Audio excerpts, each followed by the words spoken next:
शहर की सबसे बड़ी और शानदार इमारत थी शाहबानो महल। उस महल की दीवारें संगमरमर से बनी थीं, फर्श पर मखमली कालीन बिछे थे और झूमरों की रोशनी पूरे महल को चमकाती थी। इस महल की मालकिन थी अमीरजादी सायरा बेगम। सायरा शहर की सबसे खूबसूरत और रईस लड़की, मगर उसके दिल में एक अजीब सी तन्हाई बसी थी। उसी महल में रहता था एक गरीब गुलाम लड़का, आरिफ। आरिफ का चेहरा साधारण था, लेकिन उसकी आंखों में ईमानदारी और जज्बा झलकता।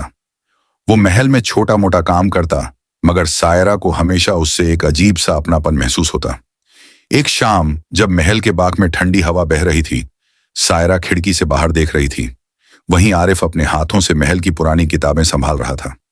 सायरा ने अचानक पूछा, आरिफ, तुम हर वक्त इतने चुप रहते हो, क्या तुम्हें कभी अपने हालात पर अफसोस नहीं होता?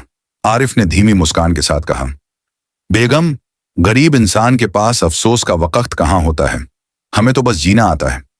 सायरा उसकी बात सुनकर चुप हो गई।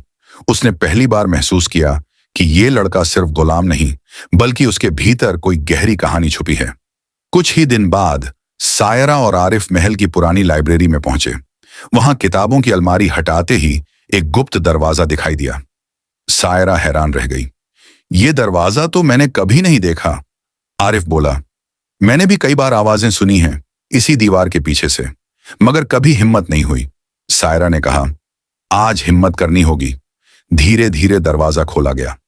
अंदर एक संकरा रास्ता था जो अंधेरे में कहीं गहराई तक जाता था। दोनों रास्ते पर उतरे, दीवारों पर धूल जमी थी और पुराने जमाने के निशान बने थे। आखिरकार वो एक तहखाने में पहुंचे। वहां पड़ा था एक लोहे का संदूक। सायरा ने कांपते हाथों से उसे खोला। अंदर कागजात थे, वो पुराने दस्तावेज पढ़कर आरिफ दंग रह गया। उसमें लिखा था कि इस महल की नींव डालते वक्त कई गरीब मजदूरों को धोखे से मार दिया गया था। उनके परिवारों को कुछ नहीं मिला और उनमें से एक नाम लिखा था, आरिफ का अपना दादा। आरिफ के पैरों तले जमीन खिसक गई। तो मैं उसी मजदूर का पोता हूं जिसकी जान लेकर यह महल बना था। सायरा के चेहरे पर भी गहरा असर पड़ा। मतलब मेरी दौलत, मेरा नाम, सब उस कुर्बानी पर टिका है जो तेरे परिवार ने दी थी। आरिफ चुप रहा। उसकी आंखों से आंसू बह निकले, मगर उसने सिर झुका लिया। वो गुलाम होते हुए भी अब अमीरजादी से कहीं ऊंचा महसूस कर रहा था। सायरा ने धीरे से कहा, आरिफ, तू गुलाम नहीं है, तू इस महल का हकदार है। अगर सच में इंसाफ करना है तो मुझे तेरे साथ खड़ा होना होगा। आरिफ चौंका।